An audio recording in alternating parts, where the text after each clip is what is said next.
세상에서 가장 소비된 여성 스타 브리트니 진 스피어스는 55시간짜리 결혼과 이혼을 했습니다. 그리고 대낮에 맨발로 카페에 등장을 하면서 모두가 미쳤다고 말했죠. 심지어 삭발까지 하면서 많은 사람들은 말했습니다. 브리트니는 이제 끝났어. 하지만 그녀의 내면을 조금만 들여다보잖아요? 그러면 그녀에게 손가락질을 하지 못합니다. 왜냐면 사실 이 모든 일들은 자기 인생을 되찾기 위한 절규였거든요. 미국 루이지애나 케누드, 여긴 인구가 2,000명도 안 되는 진짜 작은 시골 마을이에요. 바로 이곳에서 브리트니 진 스피어스가 태어납니다. 평범한 가정의 둘째 딸로 태어났는데 어릴 때부터 막 음악 들리면 춤추고 노래하는 그런 끼 많은 아이들 있잖아요. 브리트니가 딱 그런 스타일이었대요. 가족들도 그녀의 끼를 일찍부터 눈치채곤 했답니다. 브리트니가 처음 무대에 오른 건 겨우 5살 때였어요. 지역 성가대 공연에서 노래를 부르던 그녀는 곧 사람들의 시선을 단숨에 사로잡습니다.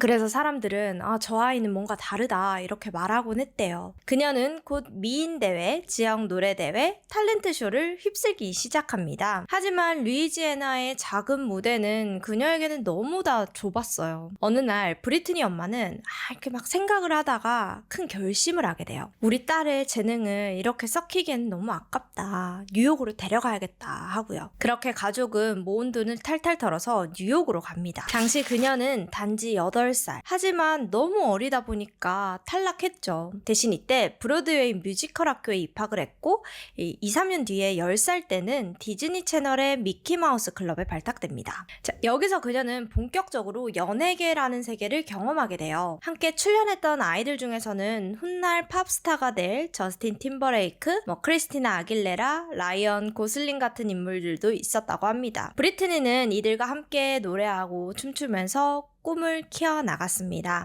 하지만 이 화려해 보이던 무대 뒤에는 늘 고된 연습과 고향에 대한 그리움도 함께 있었어요. 그래도 그녀는 나는 이걸 위해서 태어났어 라면서 스스로를 달래곤 했습니다. 17살이 된 그녀는 수많은 오디션과 거절을 딛고 마침내 자이브 레코드 회사와 계약을 맺어요. 참고로 이 회사는 팝, 힙합, R&B 음악을 중심으로 많은 스타들을 발굴하고 키운 회사입니다. 어셔나, 저스틴 팀버레이크, 알켈리도 이곳에서 컸어요. 아무튼 브리트니는 이곳에서 첫 번째 싱글 앨범을 내놓게 됩니다. 그해 10월 전 세계를 충격에 빠뜨린 한 곡이 나옵니다. 바로 Baby One More Time. 그 뮤직비디오는 지금도 잊혀지지 않죠. 고등학교 교복을 입은 채 도를 걷는 브리트니, 갑자기 음악이 울리고 그녀는 정확한 박자로 춤을 추기 시작합니다.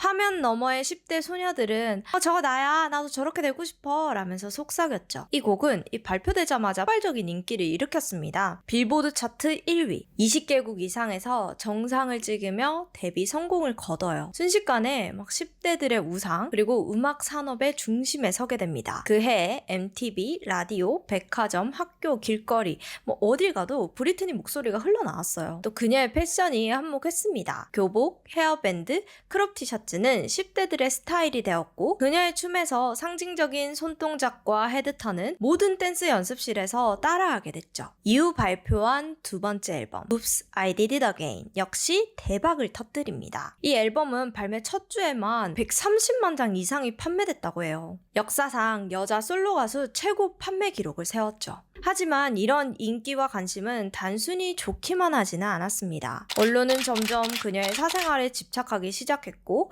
어린 나이에 쏟아지는 스포트라이트는 그녀에게 너무 큰 부담이 되기도 했죠. 이제 곧 그 정상의 무게가 그녀를 얼마나 흔들게 될지 아무도 상상하지 못했습니다. 무대 위에서 그녀는 늘 눈부셨어요. 수천 명의 팬이 소리 지르고 조명이 쏟아지는 그 순간 브리트니는 세상의 중심에 서 있었습니다. 하지만 무대가 꺼지고 메이크업을 지우고 호텔 방에 홀로 남겨질 때면 점점 더 고립감을 느끼기 시작했어요. 그러던 2004년 1월 새해가 막 시작된 라스베가스. 화려한 불빛, 끊임없이 들려오는 댄스 음악, 사람들은 와인을 들고 새해 소원을 외치며 열광했죠. 그 속에 22살의 브리트니가 서 있었습니다. 세련된 클럽이나 호텔의 VIP룸이 아니라 조용히 한 사람과 함께 거리를 걷고 있었어요. 그 사람은 바로 제이슨 알렉산더 알렉산더라는 남성인데요. 이 두 사람은 어린 시절부터 고향 친구였어요. 화려함보다는 편안함 그리고 과거를 함께 공유할 수 있는 몇 안 되는 사람이었죠. 제이슨은 이렇게 물어봐요. 너 지금 행복해? 브리트니는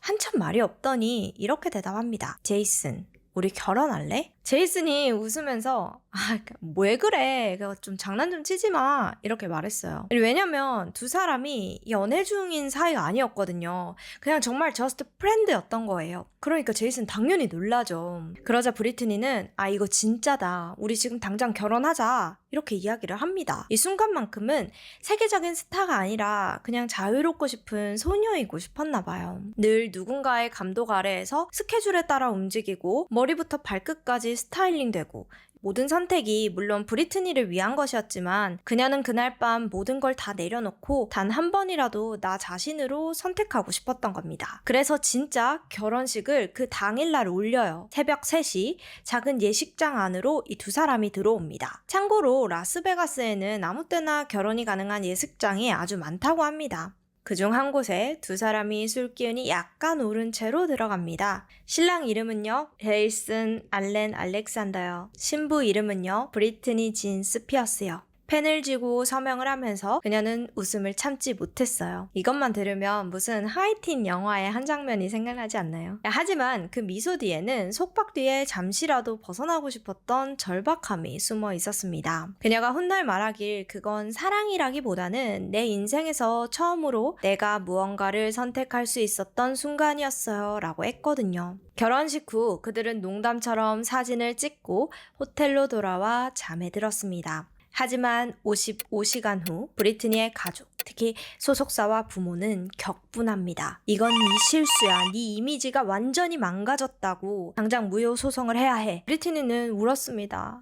나는 정말 그 순간만큼은 진짜였는데. 2004년 이때 많은 대중들이 그녀를 불안정한 스타라고 부르기 시작한 시점이에요. 하지만 그녀는 한 라디오 인터뷰에서 이렇게 말했죠. 진짜 사랑을 하고 싶어요 라고요. 그러다 몇 달 뒤 그녀는 백업 댄서였던 케빈 페더라인과 연애를 시작하고 불과 3개월 만에 전격 결혼을 발표합니다. 이 결혼은 당시 팬들과 언론 모두들 충격에 빠졌어요. 왜냐면 케빈은 이미 다른 여자친구와 약혼 중이었고 그녀와의 사이에 임신한 아이도 있었거든요. 언론은 이를 놓치지 않았고 브리트니가 한 가정을 무너뜨렸다는 헤드라인이 하루가 멀다 하고 쏟아냈습니다. 하지만 브리트니는 멈추지 않았습니다. 오히려 그녀는 이렇게 말했어요. 내가 행복해지는 게 죄가 되나요? 결국 그녀는 하얀 드레스를 입고 2004년 9월 손을 맞잡았죠. 생각했어요.